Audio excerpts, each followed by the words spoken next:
Ahmed Ndiaye. jërë ngeen jëf bari na ci journal yi tey yoo xam ne ku leen jege boo deful ndànk di nga tàggoo ak sa sago ndax dorog bu bari bi maroonum Sénégal jàpp ñu bari ci nekay ñu xëyandool moom la ñu xëy di waxtaane ci seen xëtu njëkk bokk ci ñoom l'observateur mi ñu wax ne ginnaaw 800 kilos cocaïne yi ñu fekkoon ci fukki wat ak juróom ca poorum Dakaaru 2019 ginnaaw 238 kilos cocaïne yi ñu jàppoon ca poorum Dakaaru ba tey démb ci talaata ji marine nationale siiwal na ñetti tonnes dorog yu mu jàpp waa DIRPA ñoo ko xamle ci communiqué guddik altine 27 novembre jàpp talaata 28 novembre ci la bateau patrouilleur bi ñu naan Fulaadu dogale ci géej gi bateau bu yeboon ñetti tonnes cocaïne ca Sao Tomé fa la bateau ba cosaanoo am na juróom-ñeenti nit yu newoon ca bateau ba di membre équipage ba l'observateur nee nañu jàpp nañu leen source nañu bateau ba ville d'Abidjan la tudd ci benn réew bu ñu dendal fa la bëggoon a accosté ña newoon ci équipage ba ñoo ngi cay yox benn doomi Sénégal bu ca nekk libération moom it xëy ñu indil ay révélation ci dorog bu bari boobee marine bu Sénégal jàpp nee nañu jege na ñetti tonnes ñoo ngi ko fekk ñu soloon ko ci saakoy fanweeri kilo ca Sao Tomé fa la bateau bi jóge woon doon dem ca Gambie ci waaxi Kafountine ca la ko marine bi jàppe juróom-ñeenti nit ya newoon ci équipage ba libération nee nañu am na ca koo xam ne Irlande du Nord la dëkk am ca kook Sénégal gii la dëkk am na ci juróomi nit yu dëkk Nigeria ñaar ñu dëkk Guinée Bissau ak kenn ku dëkk Cap-Vert ñoom juróom-ñeenti nit yépp ña nga ci loxoy waa OCRTIS quantité drogue ba Vox Populi nee nañu mi ngi toll exactement ci ñetti tonnes yu manqué fukki kilo ak juróom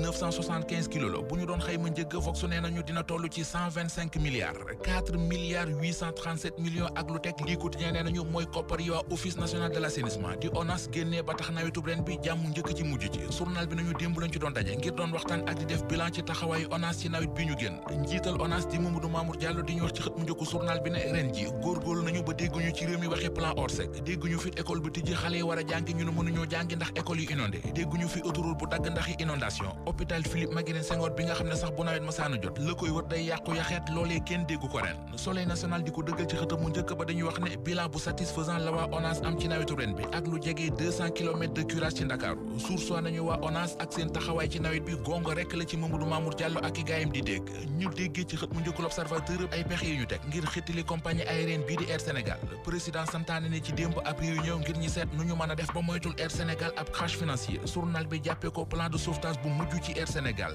yaakaar ju mujj ci Ousmane Sonko ngir mu duggaat ci liste électorale yi Sud Quotidien nee nañu mooy li avocat mi def démb dem nañu ci Cour suprême yóbbul ko ab rabat d'arrêt journal Les Échos dañuy wax ci juróomi ponk yi nga xam ne ci la avocat yi Ousmane Sonko yi sukkandiku ba tax ñu dem ci Cour suprême bés bi le jour dañu fàttali rabat d'arrêt yu Karim Wade ak yu Khalifa Sall yi fu ñu mujj mi ngi ñuy waxit yaakaar ju Ousmane Sonko ak i gaayam wékk ci rabat d'arrêt bi ñu yóbbul Cour suprême rabat capital la ko journal bi tudde l'Observateur bind ne Sonko ci sànni tàccoom ca la toll ak ëllëgam ci bokk ci présidentielle 2024 yi ma nga ca loxoy chambre réunie bu Cour suprême dialogue de la dernière chance Maodo Malick Mbaye nee na dafa jaadu ci réew mi ak fi mu tollu jamono ji mi ngi ko waxee ci xët mu njëkk journal La Mandat li tax mu ne mooy bu ñu bëggee waggaat ci jàmmi réew mi maanaam préservation climat social bi ba noppi nag indi ak dal ci géopolitique bi il faut que toogaat waxtaanaat dafay am Maodo Malick Mbaye ne li ñu gis dalul am xel ne président Macky Sall mi ngi jëm ci jeexal ab mandaam opposant bi ëpp doole nekk ca kaso ba opposition bi ci réew mi taxaw ne duñu nangu ministre intérieur bi fi nekk di maître Sidiki Kaba di organiser élection présidentielle yi ndax ci pouvoir bi ci la far société civile bi ci réew mi mësuñoo jóg ci di wax ne yoon wi suñu réew jël bu ko wàccul du ko jëme fu baax Maodo Malick Mbaye ne yii yépp bu ñu ci toogul waxtaane ci def ci dialogue ku nekk génne li nekk ci dëndam ba ñu mën a gindi ko ci poñ yu bari bu ñu ko deful du yomb ci réew mi njiit réew mi Macky Sall ci xët mu njëkk journal L'Info li mu wax démb ci insécurité gi am ci université yi ci réew mi moom la yéenekaay bi xëy di jottali sunu lambu xëy ñu jottali dogal bi CNG lutte jël ci recours ba fa ñoom Siteu yóbbu woon ngir doon diingat victoire bi Lac de Guiers 2 am ci seen kaw yéenekaay bi nee nañu CNG bi dafa débouté waa Lansar dëggal victoire Lac de Guiers 2 ba moom borom victoire bi di Lac de Guiers 2 xëy na séq waxtaan ak journal Les Échos ca waxtaan ma nga fay wax ne VIP yi ci lambu ji dañuy bañ a bëre ak moom ndax li ñuy ragal mooy moom Lac de Guiers 2 mu doon roi des arènes